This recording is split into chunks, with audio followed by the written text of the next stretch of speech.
Sa atong tubag sa Salmo, nagkanayon ta nga sa matarong akong ipakita ang makaluluwas na gahom sa Dios.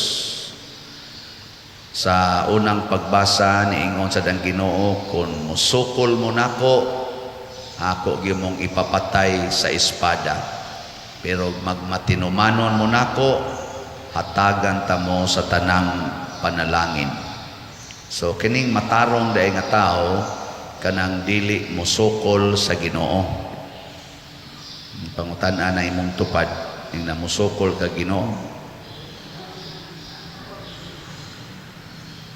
Nya, ang sama ng pagsukol sa Ginoo, kana bang di ta mosugot sa iyang gusto.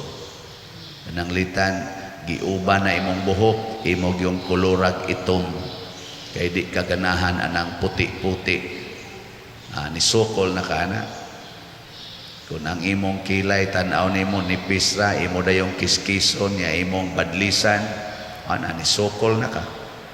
Kana ginagmay pa ng pagsukol niya, maminyo ka nya imong anak ubay-ubay na, inom dayon kag pills, palaygit dayon, awa na, nisukol na ka. Imo nang gipangguba ang gihatag sa Ginoo.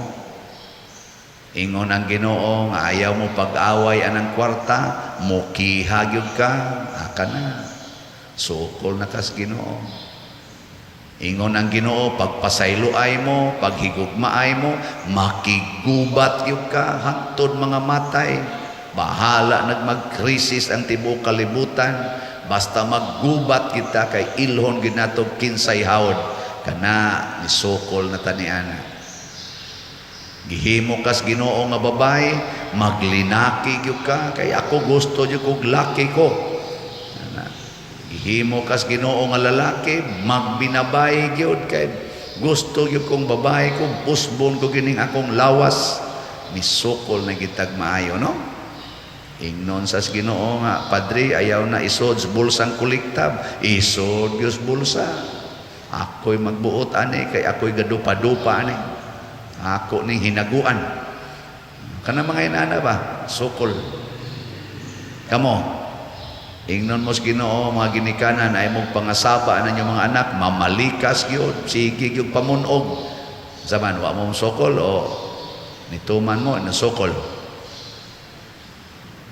Mao na si Maria, wa gyud mo sukol sa Ginoo. Si Jesus, wa sad mo sukol sa Ginoo. Sa dihang dinhi siya sa kalibutan, isip tao. Kung sa iyang gipraktis, masinugtanon nga sulugoon. Muna sa atong ebanghelyo niingon si Kristo, ay mo pangambisyon anang kamo mooy tawgon nga leader, pangulo, amahan, magtutudlo. Ayaw mo pangambisyon ana. Unsa may pangambisyon nato nga mahimotang alagad sa tanan, servant of all. Pagkanindota kag mao ni puy sa kalibutan, kana bang ang imong hunahuna mao gyud ang pag-alagad. Na dinis atong simbahan gitudloan ta gyud mo unsaon pag-alagad. Unsaon man, pamalit lang gyud mo slot. Kaysa imong pagpalit, imong gikuha ang imong gitawag og gisaligan aron imong ihatag ngadto sa uban. Mao man ang pag-alagad. Kana bang imong kuhaon ang imong comfort, ang imong pleasure, ang imong security, ang imong authority, imong kuhaon aron isubmit ngadto sa uban. Wa naman kay authority og sulugoon na ka nya kanang imong kwarta nga ipalit diri sla. Wa naman kay authority ana kay gamito naman nato diri sa simbahan sa atong proyekto. Mao nay pagpakasulugoon, pero samtang imo pa nang kontrolon, patay ka diha. Nya unsa may mahitabo kung kita magpakasulugoon, matod pa ni Kristo ang magpaubos sa to ipataas.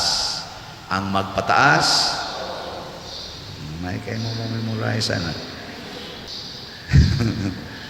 Kanang bana nga magsigig alagad sa asawa, unsay mahitabo?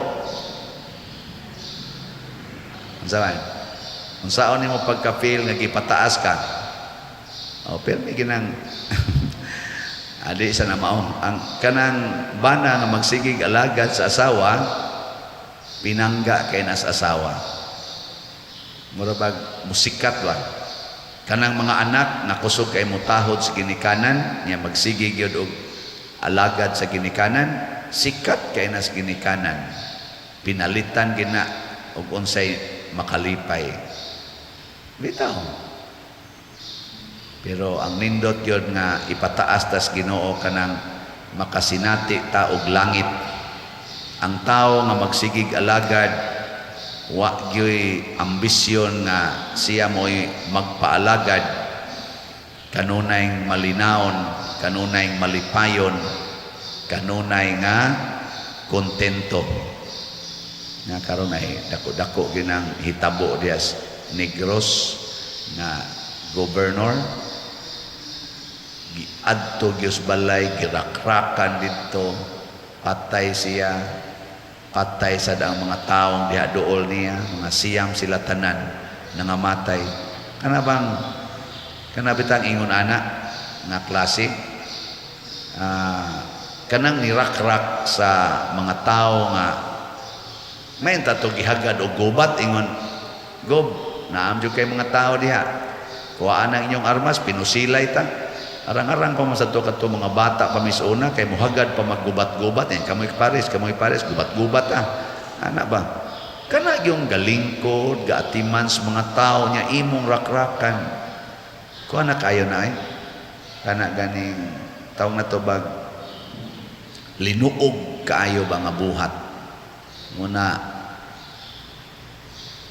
ang kana mga tawhanang nagbuhat ana karong taknaa, wa na gina sila'y kalinaw. Karon ba karong taknaa? Sige na sila tinawagay, sige o karatol, na ay gamay nga mga signal nga nailaing tao, bratol na sila. Mao na siya ay gipaubos na ka. Kana bang nahimo na ka murag mananap? Sige na laglingi-lingi, wa na'y kalinaw, wa na'y kalipay, wa na'y kakontintos kinabuhi. Luoy kayo. Kaya nagpataas mas kaugalingon, nagpakahawr, patya na. Ang mastermind, anak, oy, imposible kayong nagmalinaon. Sige na narog inom og drugs. Haron lang yun marelax. Sinang gatong nangamatay. Konsensya kay, wagi siguro maghikog na. Kaya di na niya makunti ng iyang karatol. Hasulon ka. Bisad ka ng kuhan, ka na magsupak-supak sa Ginoo, ka nang magpaka-authority ba? Kato akong ipanghisgutan ka ganiha. Tan pakolor ka sa buhok. Tanawa, di ba maratol ka? Di jud ka makontinto. Magsige na kag monitor diha sa amin sa imong naong. Lahi gyud og kadtong tawo nga wa nagpakolor kay relax lakaw ana, relax kayo ba? Kontento kayo. Kakuha mo? Oh na. Na mga tao nga mangurakot gyud, mangawat gyud panudlanan sa simbahan ba or sa gobyerno ba? Di gina sila mahimutang. Nang murag gilas bang ilang kinabuhi, di sila mahimutang. Nya magsigtago, dili makatutok ay mga tao kay gighasol man. Pero kana mga tao nga honest, bisag pobre na sila matod pa sa Tagalog, taas noo ba? Taas noo kanang murag naay kay dignity. Muna ingos Kristo ay nalang mo patawag og amahan, puy na lang ang pagkaamahan. Unsa maning amahan nga tinud-anay muatiman sa pamilya.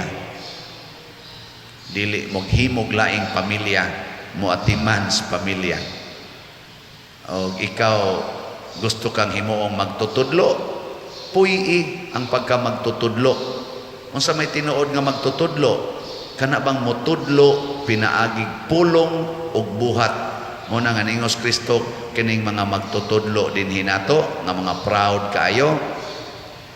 kamao man silang mutudlo, so paminawa lang ang ilang gitudlo, pero ayaw sunda ang ilang gibuhat. Kay di sila tinuod nga magtutudlo, kay gasigi ra sila hatag og panudlo, pero sila mismo di kamaong mutuman sa ilang gitudlo.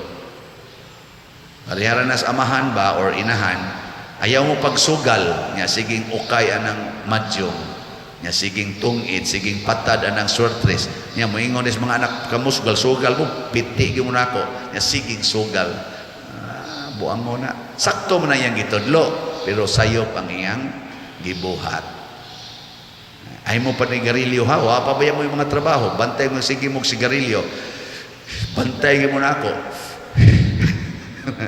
Sige tayo sa sigarilyo ba, nya bantay mo nako, nya aso-aso yang kamot sigarilyo, ang anak ta gasigang mata, karon nagmadako ko suyop jud ng sigarilyo. Kay mas influential ba ning gibuhat. Muna ako dinhi isip inyong pare, magsigtudlo ninyo, ug ang ako gitudlo wa na nako buhata, badlunga din ko ninyo.